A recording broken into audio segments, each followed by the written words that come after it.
My brother lived the kind of life people pointed to when they wanted proof that everything good still happened to the right person.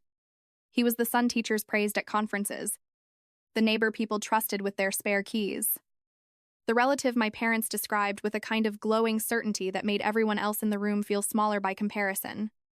He had the grades, the confidence, the easy smile, the clean record, the future everyone said was guaranteed. If you only saw him in public, you would have believed every word. That was the terrifying part. His life did not just look perfect. It looked untouchable. And for a long time, I believed in that version of him too. Because living beside someone like that changes the way you understand yourself. My mistakes looked bigger next to his calm. My confusion looked weaker next to his certainty. My parents never had to say the comparison out loud because it hung over the house constantly anyway. He was the one who did everything right. I was the one who somehow made every room tense. But when you live with someone long enough, you see the seconds other people miss. You see the expression that disappears when the audience leaves. You hear the silence after a lie lands correctly. You notice how quickly someone can switch from warm to cold when they no longer need to be admired. My brother had that switch. Sometimes I would catch him alone in the kitchen or in the hallway when he thought no one was watching, and his face would look empty in a way that made my skin go cold. Not sad. Not tired. Empty. Then a door would open. Footsteps would sound, and in less than a second, he would become himself again. Charming, relaxed, effortlessly decent.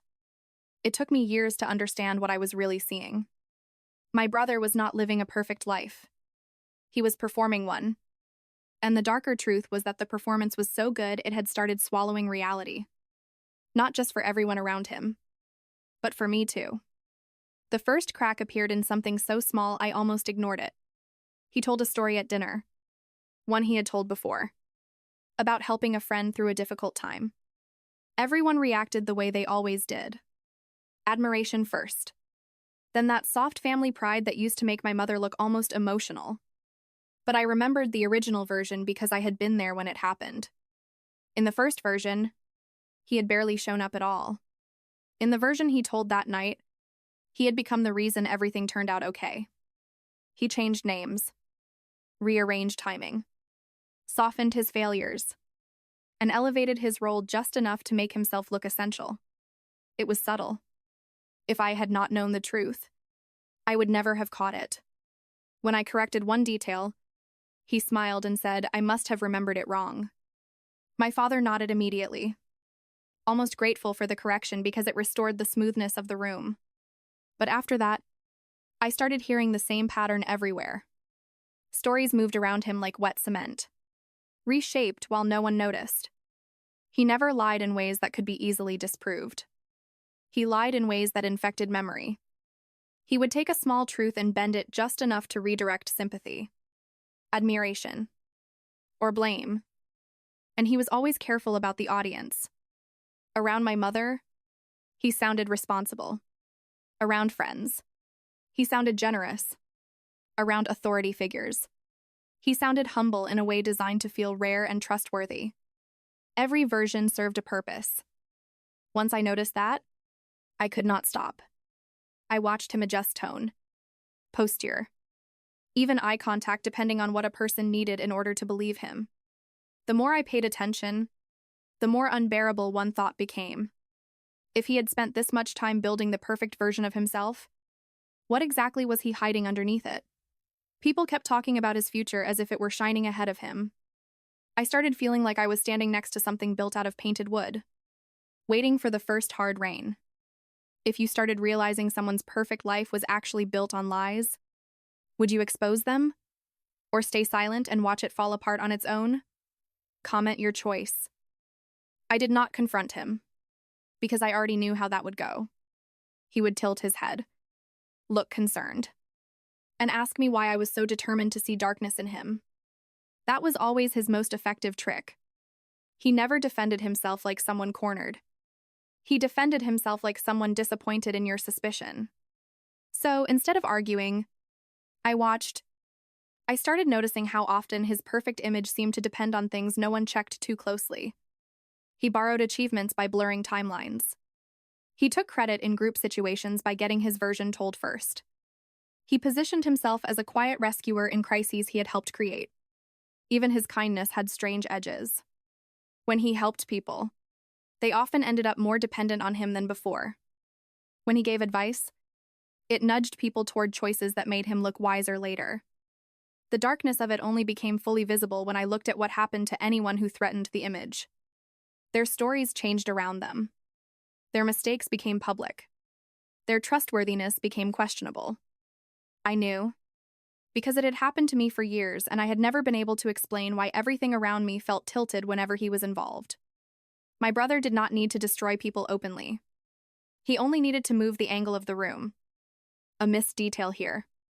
A concerned comment there. A version of events offered before yours had a chance to exist. By the time you spoke, people were already looking at you through him.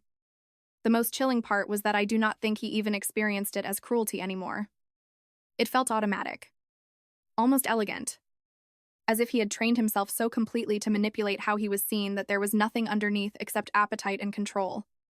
Once I understood that, my fear changed shape. I stopped being afraid of exposing him too early. I became afraid of how long he had been doing this without anyone else noticing, and what he might have done in places where I had not been there to witness the shift. The thing that finally broke the illusion did not come from me. If it had, no one would have believed it. It came from someone outside the family. Someone who had admired him the way everyone did. She reached out to me because she was confused. Something he had told her about a situation at work did not line up with documents she had seen. And the mismatch bothered her enough to ask whether he had ever seemed different at home. That question made my chest tighten because it meant the crack had become visible from outside the house. But then more details surfaced. Emails. Messages. Dates. Enough to show that the version of events he had sold as noble and selfless was built on omissions, manipulations, and outright theft of someone else's work. Once that happened, I started going back through everything with a colder mind. The pattern was there everywhere. False humility. Borrowed heroism. Manufactured innocence. He had built his perfect life partly by editing the lives of everyone around him. He knew exactly when to step into a story and how to leave fingerprints light enough to avoid blame. When the truth began moving between people, it did not explode. It spread like mold. Quietly, then all at once, people who had trusted him started comparing versions. Timelines cracked. Contradictions multiplied. For the first time in our lives, my brother could not control the angle of the room. He tried. Of course. He reframed, apologized selectively, and acted wounded by the misunderstanding. But the expression on his face had changed. That mask I had only seen slip in private was now flickering in front of other people. And what showed through was colder than I had ever managed to describe. When everything started collapsing, I expected to feel triumphant. I felt sick. Not because I doubted what was happening, but because seeing the truth out in the open made the years behind it feel real in a new way. It was one thing to suspect that his perfect life was a performance. It was another to watch the structure come down and realize how much of my own life had been shaped in the shadow of it. My parents were shattered in the ugliest, most predictable way. Not because they had discovered who he was, but because they had spent years worshiping the version of him that made them feel successful. Their grief was mixed with embarrassment, and that made it crueler. They wanted answers from him, but they also wanted me to help preserve what little dignity the family still had. Even then, part of them was still trying to protect appearances. That was when I understood how he had become what he was. A family that rewards image above truth does not create honesty. It creates performers. My brother just became better at it than anyone else. People he had used or manipulated started telling their own stories. Some sounded small until you looked at them together. A favor that was never really a favor. A lie disguised as concern. A carefully planted rumor. A situation where he made someone look unstable so he could step in as the reasonable one. Listening to it all felt like walking through rooms I had lived in all my life and suddenly seeing hidden doors in every wall. Nothing was where I thought it had been. The darkest part was not discovering that he had lied. It was understanding that he had turned trust itself into a weapon and then built his life out of the damage. The perfect grades, the reputation, the opportunities, the admiration, none of it meant what people thought it meant. It was not proof of goodness. It was proof that performance can thrive for a very long time when enough people need to believe in it. In the end, the lie did not die cleanly. Things like that never do. Some people still defended him because admitting the truth would have forced them to question their own judgment. Some just disappeared from the story because that was easier than admitting they had helped keep it alive. My brother himself changed shape again. Smaller this time, but still calculating. He stopped trying to look perfect and started trying to look misunderstood. That was almost worse. But by then, something had shifted in me that could not be reversed. For years, I had measured myself against the life he appeared to be living. I thought he was stronger, smarter, more stable, more wanted. I thought I was losing some invisible competition I had never agreed to enter. Finding out it was all a lie did not bring me joy. It brought me release. Because the thing I had spent years feeling inadequate beside had never been real in the first place. It was a costume stitched together from half-truths, stolen light, and other people's silence. My brother had lived a perfect life, but only as long as nobody examined the machinery behind it. Once the darkness became visible, the perfection looked obscene. I still think about that sometimes. How many people spend years worshipping images that would horrify them if they ever saw what was required to maintain them? My brother lost the life he had built. I lost something too, though it had vanished long before the truth surfaced. I lost the last chance to believe I had simply grown up next to someone better than me. What remained after that was colder, but cleaner. He had never been better.